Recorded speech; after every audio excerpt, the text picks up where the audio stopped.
Today's talk is derived from the 2nd of Chronicles 33, Hosea 1 and Acts chapters 14 and 15. The title of the thought is Through Many Tribulations. Now no one likes friction, yet it is impossible to totally avoid it. News bulletins are usually dominated by information about troubles, about frictions and of various kinds. And as the world becomes more ungodly, this is increasing manifold. God often uses human friction to test men and women as to whether they will follow what is good and true, or not. It is of great concern when it occurs inside ecclesias or churches between church members, but it serves as a purpose. In our readings today in Acts chapters 14 and 15 once again include accounts of friction as the gospel spread in the first century. Paul and Barnabas spent a long time in Iconium, and a great number believed, but the unbelieving Jews stirred up the Gentiles and poisoned their minds. And the people of the city were divided. A threat of stoning arose, so they fled to other cities and preached and made there more converts.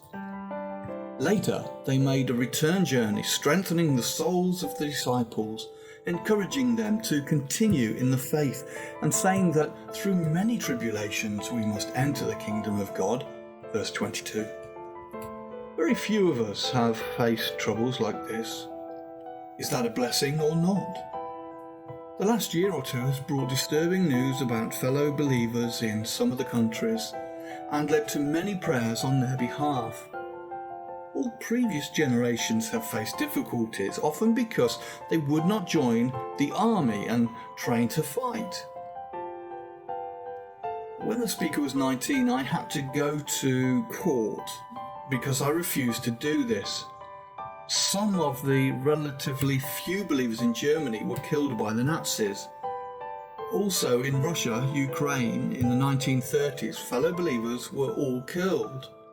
Today, in some countries, they find it very difficult indeed, dangerous even, to come together in any number to worship God.